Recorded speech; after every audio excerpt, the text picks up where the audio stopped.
All right, this video I'm going to explain how I raised my credit score from around 540 to 730 in a little bit over a year. I'm going to preface this video. I'm not some like credit guru or some credit expert. I just raised it by taking tips from other people. I was in the trenches, bro. I had to dig my way out. I was in $19,000 worth of debt. I'm going to explain how I did it, how I negotiated down to $7,000, how I paid off everything, how I raised it by doing very, very simple things. If you don't know too much about credit, it can be a really good thing and a really bad thing, because if you neglect it like I did and think that money's infinite, you will go into debt, and that's how the credit card companies make money. But if you use it wisely and you do your due diligence and everything, you can actually make a lot of money from it. Now that I've started to save my credit, I've probably made $700 in the last month just signing up for random credit cards that will give you a bonus. Say, for example, spend $500 in the next 3 months and you'll get $200 bonus. This is something that you can take advantage of once you have a better credit score, because no one's going to be accepting you when you have 400, 500, 600 credit score. Not only that, but eventually in your life, if you want to get a house or a car and you want to get a loan for something, you're going to have extremely high interest rate if you don't have a good credit score. And I'm not saying by any means mine is really good right now.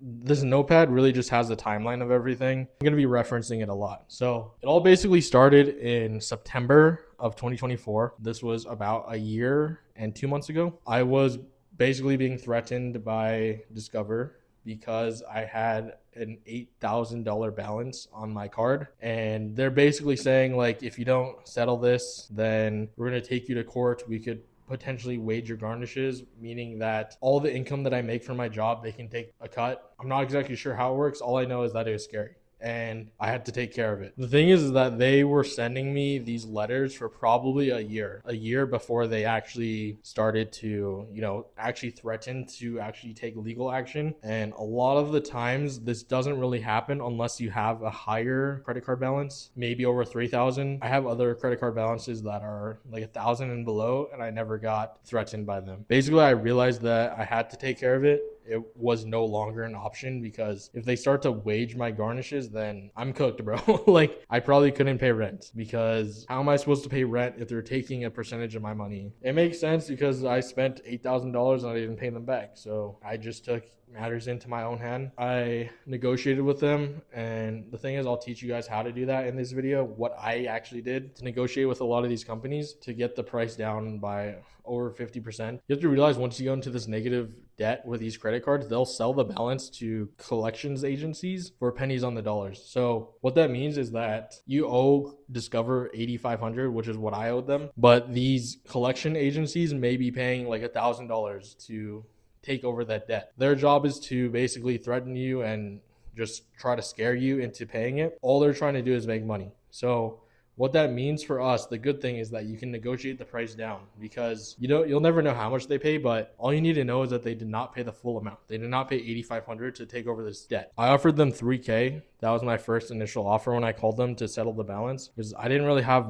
much more than that. The thing is that because it was such a high balance, it was worth it to them to kind of take it to court and try to get as close as they can to that $8,000. So they pretty much declined that $8,000 offer, and we settled on $47.12 and 23 cents. I paid that September 24th, 2024. I paid Discover $4,700, which was like pretty much all of my savings. If you don't have a super high balance on your credit cards, a lot of the times you kind of don't have to pay it off. There's no incentive. There's nothing forcing you to pay it off other than raising your credit if you want a car or if you want a loan in the future. Theoretically, you can just rent an apartment. You could just buy out the car without taking out a loan and you'd be fine, theoretically. But if you want to raise your credit, then you have to start raising your credit score, right? It's only to the point where they start threatening you, where it's like, okay, oh shit, I got to do something now. So that's kind of what started this journey, is that, I had to pay something off, or they would literally start taking it from my bank account or my wages. So I didn't want that to happen. I knew that if I just settled on like half of it, it's whatever, bro. I already owed that money. I'll take it as a win, because I owe them $8,000 and I only had to pay $4,700. Because that made me so broke, I was pretty much just working my normal job for the next 6 months. I didn't do anything to my credit. I don't even know if it raised it at all. All I know is that I wasn't being threatened anymore. So within those 6 months, I started to build my savings back up from essentially zero. Eventually, 5 to 6 months after that, I ended up actually getting a better job that paid me 2 to 3 times more. So in my life, that was a pretty pivotal change because not only did I have more savings, but I realized that with these savings, I could pay off the rest of my debt. I knew that I pretty much eventually wanted to raise my credit because I don't have a car and I want to get a car. I still don't have a car, even with a decent credit, not the best, obviously, but I want to get a car and I can't really do that without a loan or just paying out the full amount, which is not going to happen right now. So I did a little bit of research. I signed up to some like credit card watching apps basically, and I learned a little bit about how you can raise it. Obviously, one of the things is paying off the debt. Another one is to start building a history with credit cards. So because my score is so low, 540, 550, there's no credit cards that would essentially trust me with the credit, especially seeing that I owed, after the Discover, about $11,000 in debt. The only credit cards that you can get at this point are called secured credit cards. Essentially, how it works, you will pay the credit card issuer like $100, $200, $300, whatever amount, and then they'll give you that line of credit. Essentially, I paid $100 to Amazon because that was the first secured credit card that I got, and they gave me $100 line of credit. Also want to preface that when you do sign up for the secured credit card, you will get that money back if you have the credit card for 12 months and you pay off all your balance, or you close the account. So you're essentially lending it to them and they're just helping you build your credit. I didn't really use it at all. I signed up for it. I would buy maybe anything under $10 and I would just pay off the balance. Because they have that $100 of yours and you're paying off the balance, they will report that back to the credit bureaus, and essentially it's saying that you're trustworthy because you're paying off the balance that you owe. So another thing that will raise your score is actually how much credit these credit cards give you. So at this point in time, I only had $100 line of credit from Amazon because I gave them $100. But what I didn't realize is that some other credit cards will give you a higher credit limit for a lesser amount. One example is that I had Capital One. The next month in March, I actually signed up for Capital One. I put a $50 deposit. However, they gave me a $700 line of credit, meaning that they essentially gave me $700 for me only giving them $50, which didn't really make sense to me. All I know is that it's going to help me because one, my credit line is higher. So with Capital One and Amazon, it's now $800 total, and I only did put $50 down. I know what you're probably thinking. You hear from like credit gurus and people that say that you shouldn't apply to too many credit cards and whatnot at a certain time, because when you apply to credit cards and for loans, for the most part, a lot of them will check your credit and it'll count as like a mark, like a derogatory mark that may potentially lower your credit score. However, my credit score is so low, I realized that it probably didn't even care. And on the flip side, is one of the things that actually raises your credit score is the length of time that you have your credit cards. I realized that, and I realized my credit score can't get that much lower. There's really nothing I can do to lower it even more, especially after just paying my debt. I signed up for 3 credit cards. I got the Amazon one for $100. I put $100 and got $100 line of credit. Capital One was $50 and I got $700 line of credit. And then Discover, I put $200 deposit, and then I think I got a $300 line of credit. I did this and I justified it because age of credit affects your credit score. So if I applied to all of them at the same time, regardless of whether or not I had a lot of marks at the same time by doing credit checks for this, my age of credit would go higher. So for example, let's say I signed up for all 3 of these and it's been a year. I have a year on all 3 of these credit cards and I sign up for another one. It's going to take the average of all 4 credit cards, and then that's going to be your age of credit. So I figured I might as well just sign up for all of them at the same time because it's going to raise the age of my credit. So basically from February to March, I signed up for 3 secured credit lines. Not only that, I was paying off the balances on all 3 credit cards. I would probably only buy like a drink at maybe 7-Eleven and just pay it off. And that will count towards the credit bureaus. And that's what helped raise my score. I will say, if you want to sign up for these secured credit cards, they're going to be linked in the description. The Amazon one is non-referral. The Discover one is non-referral. The Capital One is a referral, so I will get a kickback. However, it's the least amount of deposit for the highest credit. So if anything, I would recommend starting with that one first. Even though I do get a kickback, I still think it's probably the best one to go for because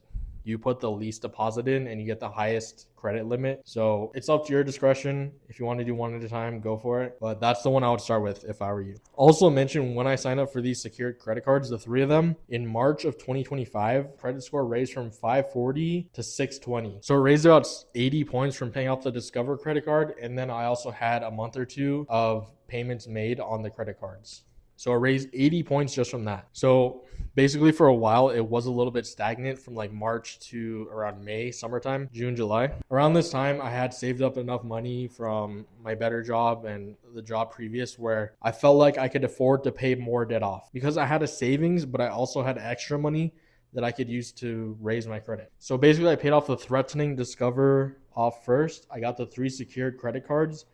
And then my plan was to go from the lowest debt to the highest debt. I just want to come in and give a little bit of context while I'm editing this video. The reason I'm going from the smallest amount to the highest amount is because all of my accounts were already charged off. I was not accruing more interest from any of these accounts. So it didn't really matter if I went from the highest or the smallest amount. Obviously, this is going to be different for you and anyone that watches this video, but this is just what I did, okay? Around April, maybe like a month or two after I got these credit cards, I paid off the smallest debt, which was about $90. I didn't even try to negotiate with them because it's like $90. It's like one day of me working. I probably could have, but I don't know. I just wanted to pay it off and get rid of it. It was $90. I paid it off. It was for, I think, rent like 5 years ago. I didn't even know that I owed it. Majority of these credit cards and things that I owed, I knew about it. But this one, I was like, whatever, bro. I didn't really care. I just paid it off because I had money and I just wanted to clear it. That's it. The next one was in May. It was for Progressive car insurance. Back when I did have a license and a car, which is probably from like 2018 or something, which is crazy, but it was like $205. This one, again, I didn't negotiate. I just wanted to pay it off. I don't really know why I didn't offer to negotiate the price, but what I do know is that the next couple of credit cards that I did pay off, they were sending me emails like once a month, pretty much ever since the date that I went overdue and stopped paying my credit card bills. These emails would be like, hey, your account's overdue. We're going to give you an offer and we'll settle the account. So say, for example, it's $800. Maybe the first month they said, hey, you want to settle this for $700? And then basically 3-4 years later, they're like, hey, do you want to sell it for $300 now? Because a lot of these credit cards that I owed and debt that I owed is like 3 to 4 years old. So I paid off the small ones. I paid off the rent and then I paid off the insurance, which was about $300 total. From there, I reached out to Amex because I owed them $883 and $462 because I had 2 credit cards. I negotiated the $883 to $353, so like $500 less. And then I negotiated the $462 to $185. Essentially, I didn't really have to do too much work because they were already offering me a lower number. But what I did is that I called them. I pretty much just said, hey, I want to settle this credit and what can you do for me? Basically what I did, I said, hey, can you send me like a letter in the mail? Can you email me, proof that I paid it off once I paid it off? And they said yes. So pretty much paid off that balance. And then they sent me a letter or email saying that the balance was taken care of. And that's pretty much the end of it. Like I said earlier, I'm not like this credit guru. I'm just telling you what I did. I don't know if I know exactly how it works, but basically I paid it off like 50 or 40% of the total amount. And they reached out, like Amex would reach out to the credit card bureaus and say, this account is closed, it's paid off. It wasn't paid in full, the amount that was due, but it was paid off, it was taken care of, we came to an agreement. So that's what I did. The last 2 that I paid off was, I think, June 20th, actually. One of them was it wasn't a credit card. It was for a loan for a sticker printer because I used to have a sticker printer business. I got absolutely dicked by that loan because I had no idea what I was doing. I literally just signed on the dotted line. I didn't read any of the fine print. It was like a $7,000 printer that I somehow ended up paying $15,000 for. I'm definitely not the brightest tool in the shed, but I learned my lesson. I'll read loans and I'll pay attention to them more. In my eyes, I honestly felt like I paid the price of the printer, so I was like, why do I have to pay this? But they kept sending me emails and saying that I owed another 7.5K. A lot of it was interest from not paying it. So this one was probably the best one because technically I only owed like $3,600 on the printer. The reason it was 7.5K was because of interest. And like I said, these collection companies will pay pennies on the dollar for it. I just threw out a random number. I threw out a lowball offer. I said, hey, I could pay this over the course of the next year, or I can just give you $1,200 right now. So that's what I did. I offered them $1,200 and they took it. They accepted it.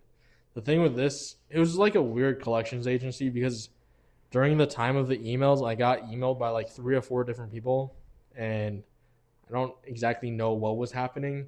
All I know is that I verified the debt and everything. They got rid of it off the credit card bureaus, and I settled a 7.5K debt for 1.2K.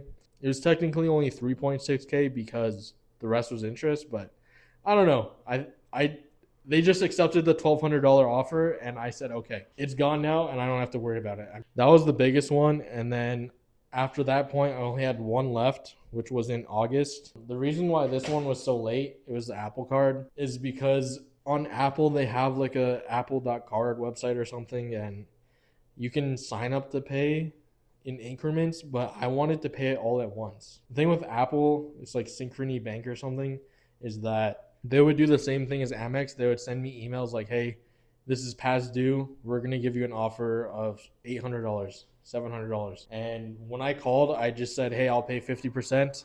And they said, okay. And I think it was like a miscommunication because the first time I called in like June or July, they thought I was going to pay in increments, but I called back like 2 months later because I realized it was still on my credit score. And I was like, hey, I want to pay this off all right now for half the price. And that's what I did. I just called them, paid it off, and that was the last of my debt. Pretty much the 3 main things to take away of how I raised it by 200. I paid off all my debt in a year. I signed up for 3 secured credit cards, and then I put all of those 3 secured credit cards on auto pay, meaning that I don't have to worry about the balance, because if you're late on a payment, your credit score will be affected and most likely lowered. So that's pretty much the 3 things that I did, and I raised my credit score by 200 within a little bit over a year. And it's pretty awesome because now I'm signing up for credit cards that have bonuses where if you spend X amount of dollars in X amount of months, for example, I have a Capital One credit card. I think it's like $500 in 3 months, and they'll give you $200. Like, it's literally free money. I'm going to be using that money anyways on phone bill. I'm going to be using it on electric bill and internet. Over 3 months, I may only have to spend like $50 that I wouldn't have already spent, which I'm already going to spend by buying random shit. So it's literally just free money. Now that I have this higher credit score, I can actually take advantage of these offers. And I pretty much set myself up. So now if I want to get a car, I can once I get my license back. And also in the future, I can get a home or a house, an apartment. I'm not sure yet, but I'm setting myself up for the future, and I took care of all of my debt. So it's a weight lifted off my shoulder, and it was a lesson to learn. It's kind of interesting because I did owe $19,000 and I only paid $7,500. So technically, did I make like $11,000 to $12,000 by not paying this off? Like, once you get a home and a car, and you just repeat this method and like tank your credit score? Something to think about, but just interesting. I'm going to put all 3 secured credit cards that I used in the description. Only one of them is a referral link, but it's up to you if you want to sign up for it. I'm also going to put some of the credit card bonuses that are offering bonuses right now if you actually have good credit. And if you have good credit, I don't know why you're watching this, but those will be in the description as well. If you want to sign up, it's a referral link, and I'll get a kickback. But anyways, that's pretty much how I fixed my credit in the last year. And I still got more work to do, obviously. But yeah, if you found any value, subscribe, and bye.